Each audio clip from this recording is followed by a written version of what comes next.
Pete, I have an incredibly important question for you right out of the podcast gate. I have girded my loins. Have you? Yeah, They're nice and girded? Okay. Super girded. Do you remember the book or the movie, The Girl on the Train? Yeah, I do. Both. You do? I remember everything. It was one of those 19,000 movies where a woman is on or in something and they think they see something shady, but they're drunk or agoraphobic or unreliable or whatever. Yes. Or just a woman. I remember and they're all one Amy thing. Adams, right? Like all of that was the big twist. It was all Amy with Adams. a little bit of Emily Blunt being like, what about me? And Amy's like, shove it. I'm the girl on Back the train. On the You're train. Yeah. You're the girl that didn't get the audition. Yeah, exactly.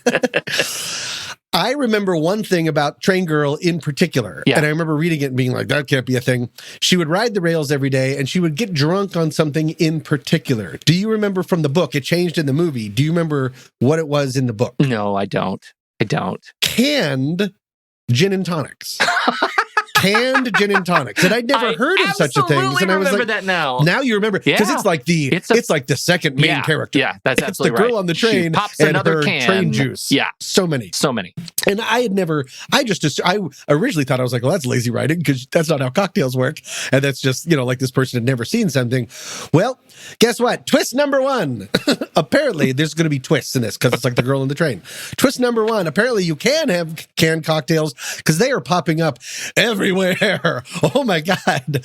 Just yesterday, I woke up in a liquor store and I saw there were strawberry margaritas, peach margaritas, sex on the beach, Moscow mules, and something called a homeschool blood orange Manhattan. And they're all in cans. Have you noticed that they are just shoving it? And this gives me anxiety. I just want to explain why I'm talking about this, because I don't think that cocktails are something that should be made like more convenient. Yeah. Like I don't think in America we should have Manhattans for on the go. Yeah, right. That should be a bar mixing experience. And then I was about to ask you, do you ever have anxiety or have you noticed this? And then as if I needed another sign that you and I are joined at the podcast hip yesterday, twist number 2, you sent me a picture and a text. Would you please describe what you said to me? I love this so much because I feel like there was like a double layer reveal of this particular text, because what I ended up sending was a picture of a bag. It looks like one of those like sippy bags of juice, like a Go-Gurt kind of a thing with a lid you take off on the top, but it's definitely a bag, and it's called Vodka Rita in a bag. Vodka Rita in a bag. And so it's a margarita with vodka in a bag. No, it's not a thing. And you wrote back missing the key point, which I'll reveal momentarily. You wrote back saying, can you add more vodka instead of water? And I thought, oh, that's quaint, Tom. You missed the point about what makes me nervous about this thing existing. It's that the vodka, indeed everything in the bag, is powdered. I didn't skip over that. I embraced that, and then my mind immediately jettisoned that from my head, because I didn't know that we can powder... What? So we're powdering liquor now. You were powdering liquor. Yeah. It's like, so you just add water to it and it Yeah, I don't know. It's the Dippin' Dots of getting drunk. You do. And this is what it says. It's by the Vodka Rita by Lieutenant Blenders is the world's first. Oh, thank you for your service, Lieutenant Blenders. This is a powder-based product in a bag. All you do is add water and shake, and you have an instant margarita in a bag to take to the beach, on the boat, or in the pool. The possibilities are endless. Now, these are offered by ATX Wholesale Liquors out of Galveston and Beaumont, Texas, as far as I know. I don't know where to buy them. The picture I sent you, I did not take. We have a friend who is a food photographer and has been hired to photograph these sexily in, I guess, a camping environment for their product photography. So it is a brand new product. And so sexy, a vodka margarita. Not a thing. Yeah. Not a thing. A vodka margarita in a bag, powdered vodka margarita. I can't wait to get my hands on these things. I am so curious. No, with that face. I mean, I don't know. Imagine. Yeah, right. I don't know what to expect, but it is so bonkers. Everywhere. I mean, this powder takes it up a notch, but just this general canned, it seems like every single can. I thought I guess if I think about it, why wouldn't it work? But when I looked away and then I looked back and everyone was drinking hard seltzer and apparently like old fashions that come in like a sippy cup. It's so weird. I have a much easier time with seltzer in a can than I do with mixed cocktails in a can. That's where the line must be drawn somewhere. And I think it's at mixed cocktails, like mixed drinks. I can't imagine they can be good. Because you've got to shove too much stuff in there. It reminds me of saucy sauces. This is what it is. What we have found, Tom, do you realize what we found? What we've been looking for all along was staring us in the face. It was this year's answer to the saucy sauce revolution, which is what I have come to call the drinky-drink. Which is drinks that come in cans or bags that should not have been released in cans or bags. That's going to be our taste test? We're going to have to taste test all of these. Oh, no.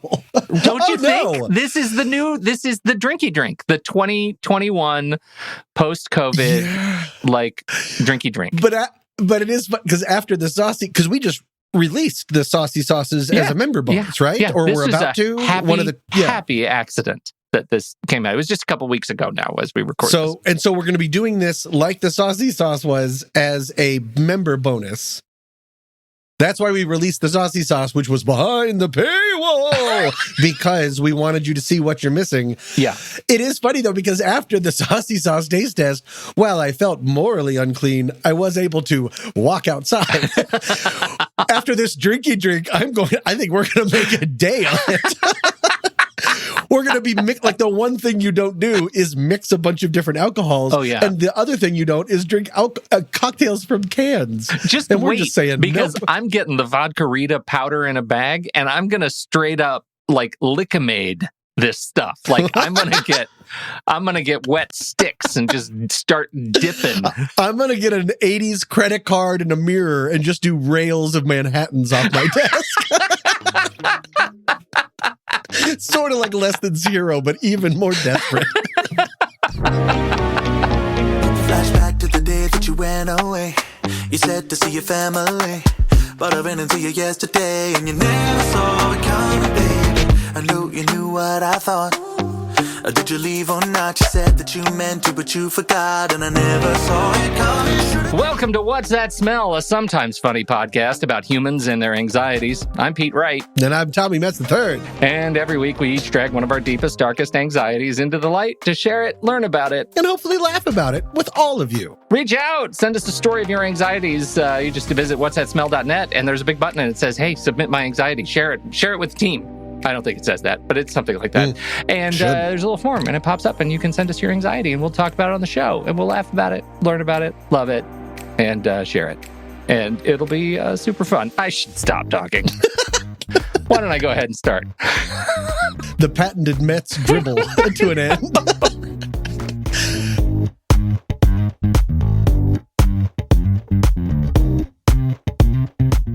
I'm bringing a real, like, just released on parole vibe today, I feel like. It's just kind of a Why is that? I don't know. It's a strange kind of exuberance. I'm not used to it. Tom, I think what it is that I am... so I'm going through some grief this week. Oh. It's crazy, right? What happened? Well, we talked a little bit about it, I think, in the past, which was, this whole... I have an adult child now. Yes, Sophia. Don't have them. Have children. Adult children. Just don't. Don't have adult have children. them. Don't let them become adults. Because this is. I mean, we've been through. It's been a long time, like 19 years. We've had some great times, and we've had some really rough times, and we've gotten through it as a family, and it's amazing, and it's all great. And you are the result of your experiences. But I'm telling you, this has been the single hardest thing I have ever done as a family, is watching my adult child move out of my house. Because of a court order. Oh my God. No, because of college. Sorry. Yeah, I would think that might be a little harder. It's really deceiving. And I know this is like... it's a hard conversation to have because, I come from a place of, like, it's a place of great privilege to have the ability to send our child off to college. And I recognize that. And I never want to kind of lose sight of that. And there is no court order, and I haven't lost my child due to some incredible, like, horrible reason, right? I mean, this is really like they're going off and flourishing and thriving, and that's an amazing thing. But Tom, it's so hard. I never imagine. I mean, it hit me like a Mack truck when the day she left. Was there do you want to walk through that? Is there a certain time that was surprising that it all came down? Was it a slow reveal? I have to start by talking about her bedroom. Oh, which is rough. It's rough skating. Her bedroom. I've talked to you about her behavior in the past. She's kind of an outdoorsy person, right? She runs camps, like Hunger Games camps. Right. She's Katniss in the woods. And let me work backwards. The last story that I have, the most recent story, she had taken with her to college, not one, but two, like 4.5, 5-inch, like outdoor knives. Like what? Big knives. Jeez, big 5-inch blades. That is outdoorsy. Yeah. And so she calls me. She's like, I lost my knives today. I'm like, why did you lose your knives? She said, well, I was outside. I was outside sitting under the tree carving. And I said, carving? Yeah, with my knives. And I said, that's awesome. And she said, and then I heard this voice from behind me, and it said, excuse me, miss, do you know you're on audio and video surveillance right now? And she says, I looked around. I was like, what? Like in this tree right here? He says, no, on my body cam. It was a police officer. Got it. Yes. And they both shared, I guess, a little laugh about that. Isn't that funny? He says, that was a great joke. Yeah. We can't allow... What a jape. We can't allow those knives on campus. Yeah. You have to lock those up. And she says, I have to lock up my knife. They're just little. He said, those are 5-inch blades on those knives. They're giant knives. And what is it that you're carving there? And she says, oh. Another knife. Oh, no, I'm sorry. A 4-foot-long wood katana. That's a sword. Japanese sword, Tom. She literally was making another knife. What is she preparing for? She makes these amazing decorative, like, wood swords and blades. She has another one that's about 2.5 feet long. It's a wooden, like, mini katana style kind of dagger. I don't know she knows what they're all called. And she crafts them out of hand, and they're perfectly balanced right on the hilt. You put them on your finger, and they're balanced perfectly. Yeah, like Kill Bill. Yeah, right, just like Kill Bill. And so it's incredibly impressive. But she was forced to lock up her knives. So the cop says, hey, you need to go to the security office and tell them. And the security office is right down at the end of this path, and it's in the greenhouse. And so she missed that it was a greenhouse and spent like 4 hours wandering around campus looking for the security greenhouse. Oh, no. Holding knives. Which does not exist, but holding two giant knives that were now contraband. So that was the most recent story. Now, that's just kind of who she's an amazing individual. And so it starts going back to her bedroom. It's full of the debris that stems from projects like carving a 4-foot katana. Like, her room was a disaster. For all of her amazing qualities and talents, keeping a room is not one of them. Wood chips, plastic chips, metal shavings. Tom. Oh, Pete. She collects old pet hair and lint from dryers and keeps it in bags because that is what you use to, like, start fires in rains, like in rain. Like, she uses. Oh, that's actually kind of cool. That started as horrifying, and then that actually became cool. Yeah, because she knows things that I don't know. And she has experienced things in the out of doors that I have never experienced. It's really very impressive. And the result is her room is the base of operations for all of the mess left behind those explorations. So much evidence of a crime that was never committed. So I go, so they pulled out of the driveway. We packed up the car, everything she has, and they left. And at 11 o'clock on a Saturday morning. And so my son, Nick, and I were wandering aimlessly around the house. We were kind of weepy, but we got through it. We said our goodbyes and we were feeling okay. he sat down to play some Fortnite because that's his universal emotional salve, is Fortnite. And I don't even remember what I was doing, but I got this phone or this text from them on the road. And that's the other part. I couldn't go because of like COVID stuff, right? So it was just very limited. You have a limited window, limited number of people who can support you, that kind of a thing when you're moving into campus. So when you're showing up, yeah. So they call and say, I think I left my sweatshirt. Can you go into my room and see if it's in there? And so I walked up the stairs in the room and I saw the disaster that had befallen the place and the stuff on the floor and the desk and everything. And I found the sweatshirt.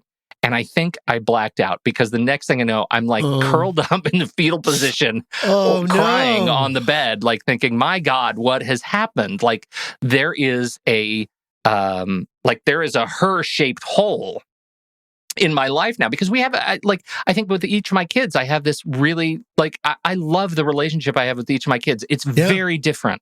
We have different sense of humors, different interests, different everything.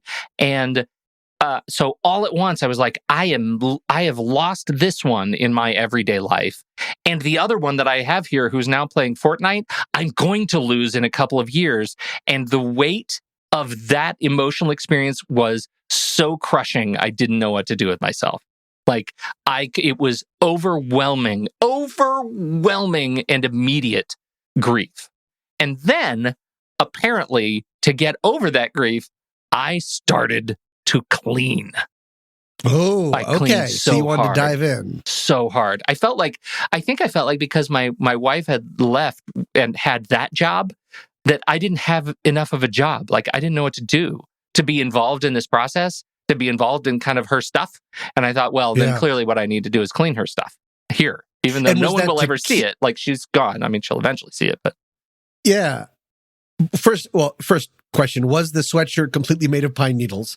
Second question, were you cleaning to stay busy, or was that like a way of connecting with her and the experience, but in a way that was getting your body moving so you're not just sitting and marinating in sadness and anxiety? All of that. 100%. Because I needed to be in contact with that experience. I needed to be able to kind of touch that stuff and clean and throw away and change the sheets and do all of that, and to just sort of not sit still and not think, because for a week wandering from room to room, you'd see something that was a part of her, and it's oh my God, enormous. And it all comes rushing back in the form of did I do everything I could do to prepare her to not live here anymore? Oh, right. Oh, great. Yeah. So there's also that. Yeah.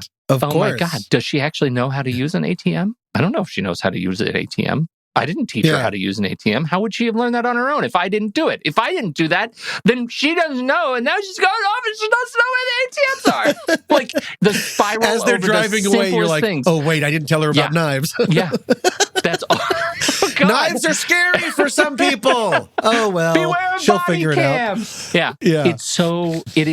It is just a constant that's anxiety unraveling of the anticipatory, I'm going to get a call one day because of some crisis that she's in because of something I failed to teach or do.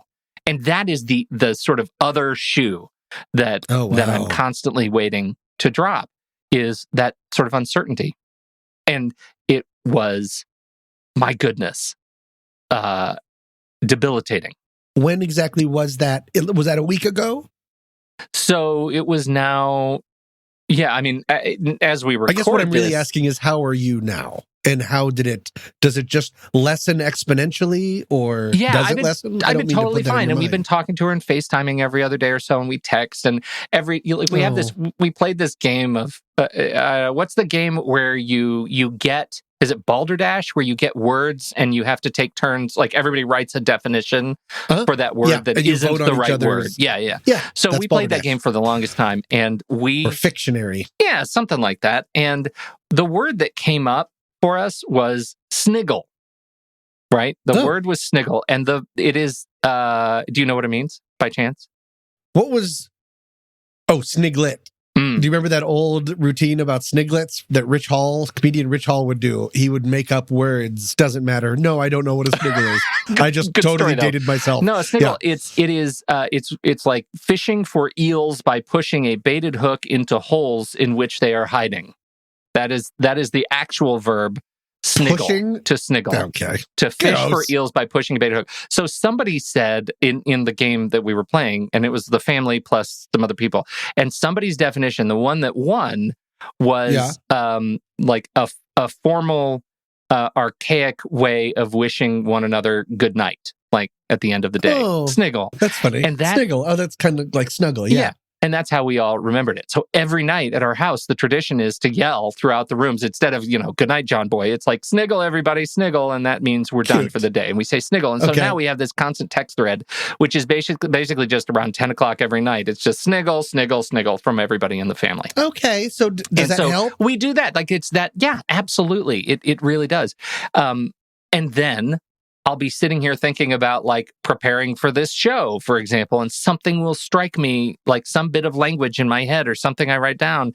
And it's just like this overwhelming sense of loss. And it is immediate and completely unpredictable. Completely unpredictable. You're a haunted house. Yeah. That's what it feels like. It is so strange. So I honestly don't have any guidance for anybody on it because I'm living right in the middle of it. But everything that other people have told me is that I'm doing the right thing by just sort of leaning in on and sitting in the emotion of it and like being present with it and being open and talking about it with the rest of the family who is also dealing with it. Because then you're sort of working your way through it or alongside it instead of just pushing it forward. Yeah, instead of just ignoring it. And I think we're kind of learning how to be present with it and how to feel it, but it is incredibly difficult. And what comes up are the most horrible things, right? Like I start telling myself these stories of like, she just went to college. Like, I'm going to see her at Thanksgiving for 2 days and then at Christmas for like 4 weeks. And then I remember, my own experience, which is after my sophomore year, because she did, like, we were really, I now realize how blessed we were, completely selfishly, that COVID canceled her freshman year in-person learning. So she did her freshman year in college from her bedroom upstairs. Right. She's going as a sophomore. She's going as a sophomore. And so I had that. I had that as a real blessing. And now she's there. But I think back to my own experience, and I stopped coming home after I went away for sophomore year, right? I got a job on campus and I lived on campus through all summers, right? I just stopped coming home for extended times. And then I graduated and then I moved to Asia.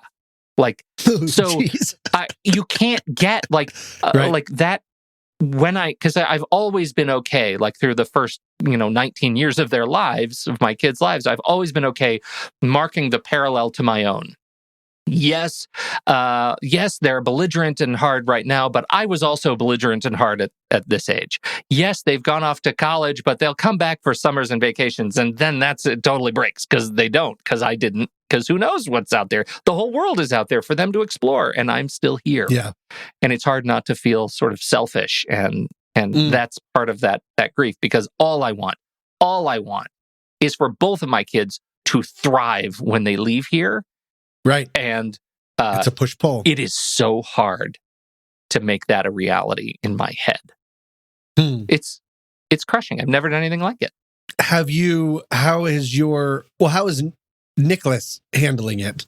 Does he enjoy at all having more of the house to himself, or is he just I've never had a sibling, so I don't know what that's like. Well, I think they were at a kind of challenging place, and they both recognize it because, for the longest time, they were really right together, kind of emotionally, and they got each other. And now they're sort of elbowing each other a little bit. Yeah, they kind of are elbowing each other, and he, I think, and I know he'll listen to this, hey, buddy, I think he really looks up to his sister and wants to, be a part of the things that she was doing, and has become quite a swimmer himself as a result of, watching her be a swimmer, and it's really become his thing, not just the thing that he did because she was doing it, and it's nice to see those things. But by the end, our house was getting very small for the two of them. Like it was like, Sure. stop making that noise. Close your mouth when you chew. Stop doing that thing you're doing right there. Are you picking your nose again?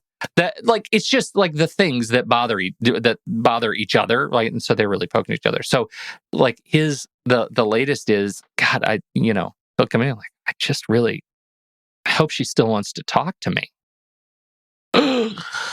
Which of course she does, but transitions and relationships are hard, and she's got to explore this. The thing that we have she's got 3 incredible roommates, and they're all very much of the same spirit. Well, and that's right. She's in a suite. Yeah, she's in a suite. So they've connected really well, and I think they're very kind to one another, and I hope for the best. But that's the thing that's been weighing so much. So I don't know how much of it's a personal anxiety, but it is that anxiety and grief and all of this that has been weighing so heavily on me the last 2 weeks as we record this, that man. Yeah, I can only imagine. It's been a real onion every day of just emotional surprise. Are you able to be bolstered or mitigate that with being proud of her? Like you already talked about, like it is at the basis of this is an incredibly privileged, wonderful experience of being able to go to college, being COVID calming down enough to have her go live this life in person. Does that give you any comfort, or is it just cold comfort? It's probably cold comfort, I guess, but it is comfort, but it's still pretty raw. It is everything I can do just to shut up when I talk to her, because I don't want to saddle her with any of this. And I know it'll take her probably a year to listen to this episode, and by then I'll be fine. So she's behind on podcasts, I know. So got it. So I don't have to worry about that. But the anxiety comes now and I told my son this. I told Nick, I said, hey, I just need you to know, from now on until you leave, I'm going to be sleeping in your bed with you at night. Because I now recognize that that the time it's going to be short, and I need to make the most of every minute with you by your side. And I know as a teenager that might be hard, but I just need you to know how much I love you, and I'm going to show you that all the time, whether you're with friends or not, or if you're alone. Whether you're playing Fortnite, I want to be on the mic with you. When you're talking to all those 8-year-olds with potty mouths or adults pretending to be children, I will be there. Here's your bedtime knives and sniggle, buddy.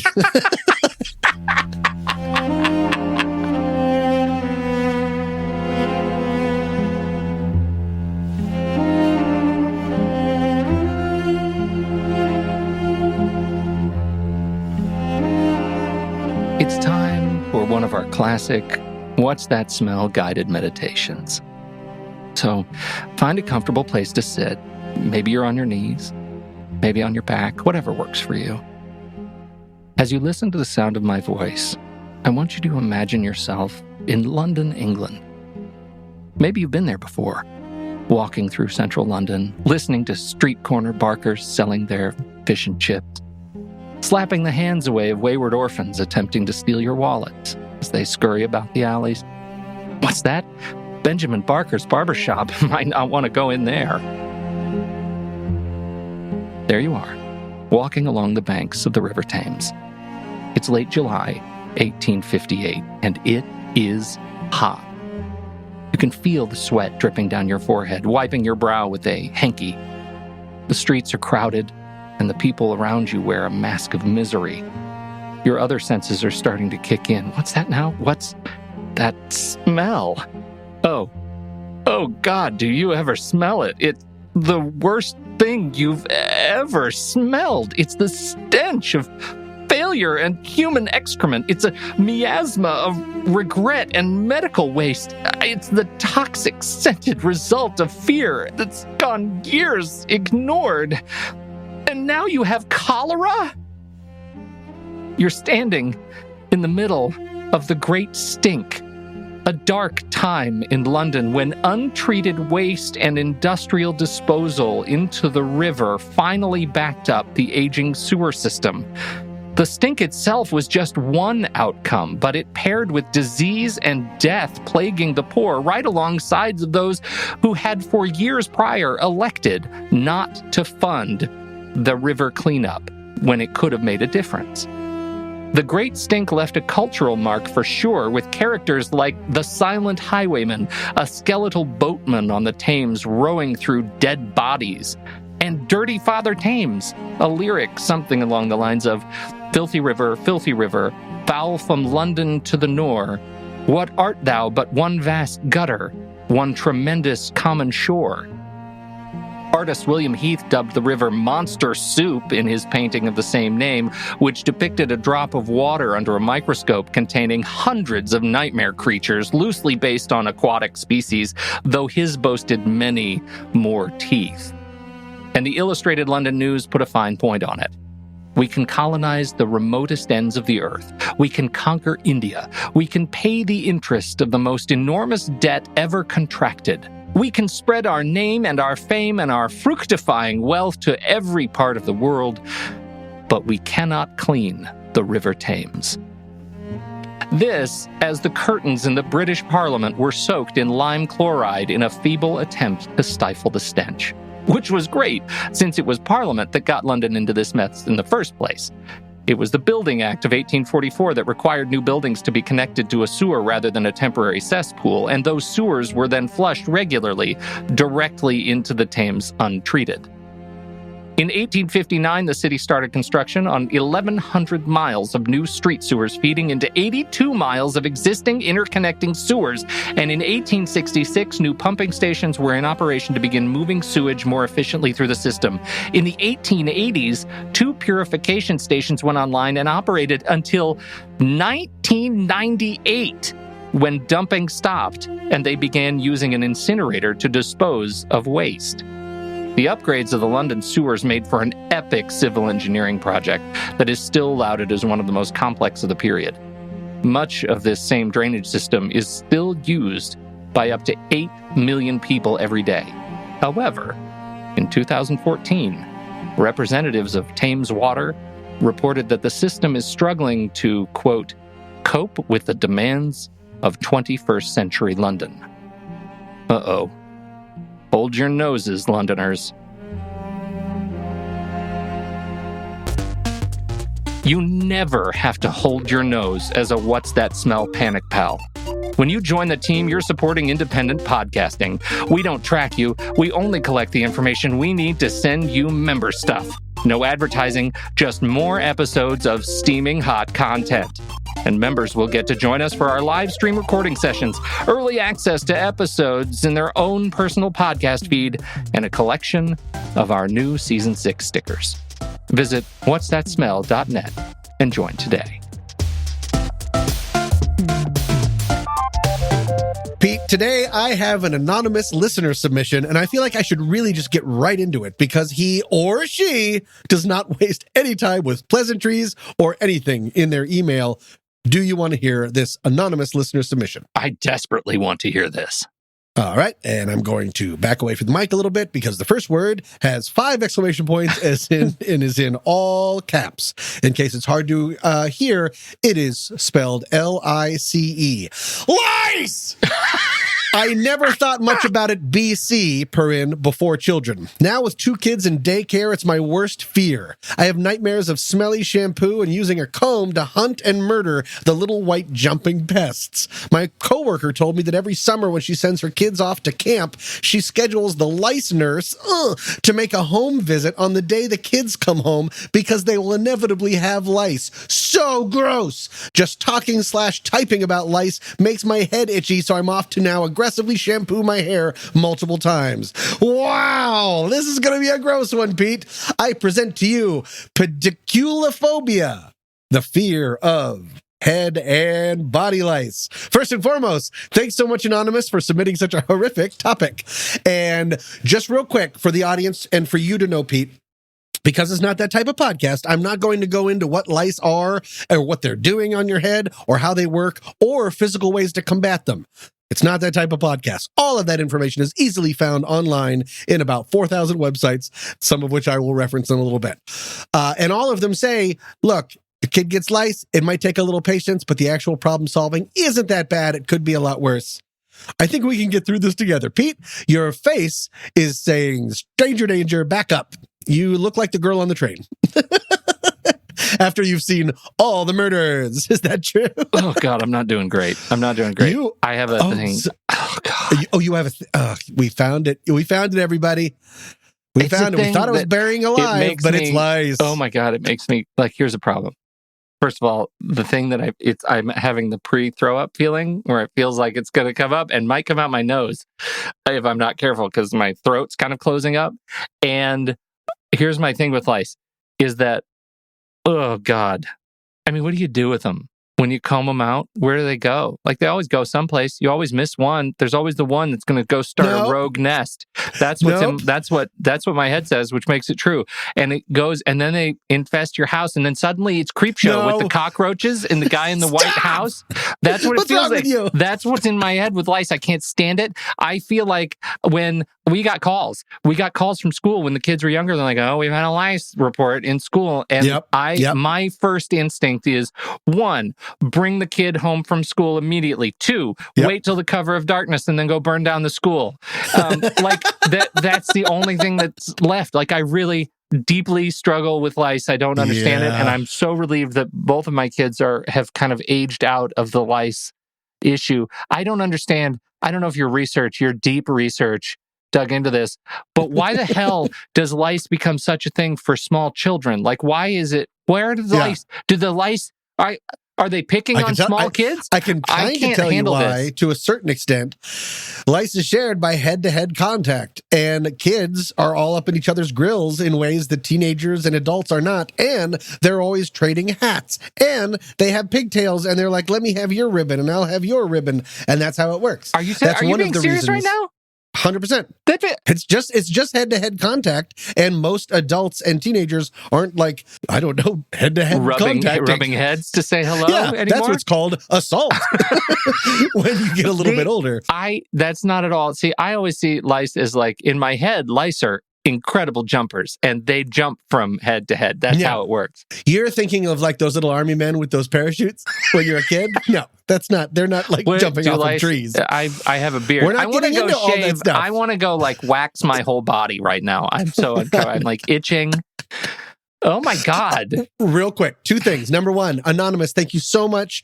And obviously you are not alone. Research says that 25 people, 25, what did I say? 25 people? Just 20 people. This is staying in. All of Research says that 75% of people fear head and body lice. And I think the other 25% think they said rice. And because it's a parasite, everyone should be afraid of them. They're gross. And rest assured, there are hundreds of websites dedicated to the fear of lice. Like, sometimes you have to go digging. You put in the word lice and Google's like, oh, there are so many. So this anxiety is super, super, super widespread. Now, Pete, as I have to admit something first, as a childless man, famously childless, I have to admit, I just kind of assumed we were done with lice. Like, I thought it was like polio, or like how now we have like chickenpox vaccines. I didn't have a vaccine. I had chickenpox up and down the block. So you think that you've had lice and therefore now you don't have to think about lice? No, I didn't have lice. I was one of the lucky kids to not, but there were kids in my school that were sent home. And I have their names right here. I'm obviously joking, but what I really kind of want to get into, because it's the anxiety part, because one is like physical revulsion. And yes, it's a parasite on your face. I get it. That's not as much anxiety as gross. That's not what's supposed to happen. And I thought we had gotten rid of that. And it's funny that you brought up the idea of that you're already itching. Have you heard of phantom lice? Yeah. Or psychosomatic lice syndrome? It's real. Can thinking about lice make you itchy? Yes, it's called phantom lice. And there's even on Reddit, there's a quiz that I'm not going to give you, but it's called, do I have lice or am I just paranoid? It's an emotional response to being in close proximity to someone who has, or most importantly, is speaking about lice, something that nobody wants to have. Do you know why it's happening? It's very clear. Because they're jumpers. Everybody knows they're jumpers. No, it's because you're thinking about something you never think about, your scalp. So you have a heightened awareness of your scalp, and then it starts itching. My scalp is legit itching right now because I've used the word lice and not rice 19,000 times. Yes. So I thought I just kind of assumed that we were done. It is not true. The CDC indicates that in the US, and this is important. I don't bring this up to freak people out. I bring this up because I think that we should lean into the social stigma in a second. The CDC indicates that the US is that up to 12 million children in just the United States between these ages. Oh, copy paste, you got me again. I don't know what those ages are, but we'll assume that they were super informative because I'm not going to go back and find that webpage. Will become infected with head lice this year alone. It doesn't matter what those ages are. 12 million children. Yeah. That's a lot. I found something in the Lice Clinics of America. And it says one of the biggest social stigmas, of course, is that only dirty people catch lice. That's not true. Of course, that's not true. Let us reassure you, says Lice Clinics of America, lice are equal opportunity bugs. Ultimately, no matter how clean you keep your homes or bodies or minds, the chances of contracting from an infected school or community are high when children interact directly with each other. There's just no way around it. So did you say neither of your children ever had the lice? And no, don't send me a picture of lice. I see you doing things on your computer and I don't like it. Step away from the keyboard. I had to ask Google a question because I didn't know if you were going to get there. And it was important to me that I know this because this is... Trying to help people with anxiety. Orbital. It's in the orbit of lice. And my question to Google was, are lice bed bugs? Because that's the other thing that I'm worried about. Like, if I put my head down on my pillow, have I just infected my thing? Yeah. And the first answer is bed bugs are not lice, but they also feed on human blood. And then I stopped reading because for a second I blacked out again. Oh, yeah. They are parasites. I wasn't going to use those words, but yep, you're right. They're feeding on your blood, and then you get into the word nit, and everything goes black. Did your kids ever have lice, or did you ever have a scare? Yes. Oh, yes. Okay. We've had multiple scares, multiple opportunities for the kids to have horrible things happen to their head. I don't think... is this like state-dependent memory? Like, I don't remember if they ever actually had lice because it would have been a horrifying experience that I would have blacked out. Parenting is funny. Just because of the grossness of it or because of the stigma? Or both? Oh, the gross. Would you ever worry about the stigma? What do you, like... The social stigma of, unfortunately, it is a huge continuing myth that if your kid gets lice, or if you have lice, it's because you are a dirty dird. Dirty dird. No, I don't know if you remember. A few minutes ago, I told you about my daughter's bedroom. Never had lice. Never had lice. And it was a filthy place because of nature had moved into my house. So that's not, I'm not afraid of the stigma. I don't like the bugs. I don't like them. Here's the weirdest thing, right? Like, I know objectively about the bazillion tiny microscopic creatures that live in my skin, in everywhere. Like, we're covered in biological... Oh, yes, you are. I am a walking ivory soap. Nope, you are mostly biological material that's not named Tom. And they call me Mr. Irish Spring. We contain multitudes. Did you ever read that book? What, the We Contain Multitudes? Yeah. No.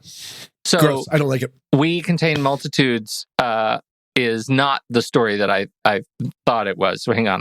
That's not the book I was looking for. Anyway, I'm going to cut that. Were you thinking of the book There's Bugs All Over My Face? Because that kind of sounds like We Contain Multitudes. There was this book that's not, don't look up We Contain Multitudes, because that's not the book. I can't remember what the name of the book was, but it was the book about, I'll find it and put it in the show notes. It was a book about all of the universe of small microscopic creatures that call us home. And it doesn't matter. You can clean yourself. We're made of other things, other little bacteria, other things that are inside you that are helping to do all kinds of things to your system. They're helpful. Very, very helpful. Spiders are scary, but spiders eat gross flies. They eat gross flies. So so I understand all of that. But there's something about the fact that I can see lice, that they're big enough for me to see. Same thing with like ticks, and I guess, I don't know, what are some other things that you can see that are small? Can you see bed bugs? I've never had bed bugs. I think it's the same thing. Like, you can see them, like, especially on like dark sheets. They're little powdery things that you can see. And that freaks me out, especially because my sister-in-law had her apartment or condo complex got infected with bed bugs. They spread a lot. they spread fast and a lot. And so it's pretty much like if they get into one apartment, burn the apartment because there are going to be bed bugs in every single place. They love it. They love it. So that I find horrifying. I can see the bugs. Not necessarily lice. I think you desperately want to talk about bed bugs. No, but this is what I'm saying. Like, because I can see them, it freaks me out that much more. Sure. Because I can see them, I know they're there, and if I get that little comb, then I know that I'm gonna. I can't even talk about it anymore. I just threw up a little bit. Oh God. Well, I don't have a lot to make you feel better about the fact that bugs on your face are gross, but I do desperately want to get back to the social stigma part, because that's the part that it has to do with anxiety more. One of the things, I found a site called Very Well Health, and Very Well Health says that the social stigma is potentially dangerous for parents because that kind of panic or grossness can make you fail to follow the treatment of the manufacturer's instructions, and therefore it leads to over-treatment, which can actually lead to serious medical. Like, you want to hit it with the nuclear option, hit him with the bop gun, and now you've made like super lice or something. And also, parents might accidentally. Did you just say super lice? Oh no, God. You misheard me. No, that was Zoom. You missed it. You misheard me. And sometimes, if parents are feeling stressed about lice, they can accidentally make their kids more stressed about having lice, because it's pretty natural, unfortunately. Yeah, it's the be careful thing. The be careful stuff we've talked about. You're infecting your kids with your anxiety, stigma, and fear. That's right. And it can also fuel a code of silence. And that's the one thing that can happen, because your kid got lice from someone else. Your kid didn't just find lice. And so, as embarrassing as it might seem, you have to alert your school or your daycare. I found a couple things about lowering anxiety in your lice kid. Do you want to hear any of those? And they're called lice children. Are you just done with this whole segment? Is that like children of the corn? Like the lice children? What have you just created? Yeah, lice children. It's something that I think you should also tell yourself, Pete, when you are about to pass out. As I see you drinking Ambien, so you can go to bed and forget about this. I feel like I'm broken out in a cold sweat. They say, tell your child that head lice are completely common, because they are, and that many children and their families have this problem because they do. Remember, 12 million. Reassure her or him that they did nothing wrong to get it, and just explain that the lice will go away, and you're going to make sure to keep checking on it to make sure that treating the problem is gone, and the treating doesn't really hurt, and it's just something that it's like a lottery that no one wants to win. The lice lottery. Why did I buy a ticket? So yeah, I mean, I think that's the most important thing that I just sort of wanted to say, is to really try to spread to our two listeners, including Anonymous, that the stigma is wrong. There's nothing, you've done nothing wrong. It is gross, but it could be worse. And hooray! Is any of this helpful? I'm going to let you stew on that for a second while I just do a little real-time correction. I had to go over to Goodreads and realize that I was very, very close. It's not We Contain Multitudes. The book is I Contain Multitudes, The Microbes Within Us and a Grander View of Life, by fantastic science reporter Ed Yong. So I strongly recommend that book. It is an eye-opening book. That is, it just changes your view of your body and what you need to survive. So that's number one. And number two, I don't know what to say to our listener. I can tell you that just talking about it has not made it better immediately. And I feel like as soon as we're done, I'm going to completely close the door and pretend we never had this conversation. So thanks for writing. Thank you, Anonymous. We appreciate it. And to all the lice out there, sniggle. Whatever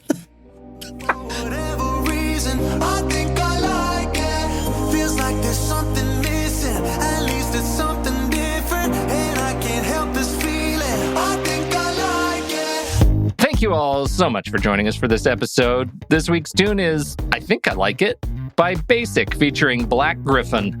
Coming up next week. What if we found out what the smell was? You would never know. Yeah, because as soon as we find out what the smell is, there's going to be like this huge explosion, and then all episodes disappear, and Pete and I are never seen or heard from again, much like maybe you. kidding. Don't you drive a convertible? Probably a convertible Miata. Probably. Bright yellow, banana yellow. My car runs, it's made of seagulls. Yeah. This is everything that California's known for. Yeah.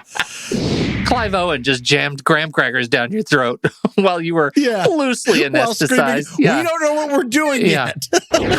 Until then, I'm Tommy Mess III. And I'm Pete Wright. Thank you for downloading. We'll be back next week on What's That Smell?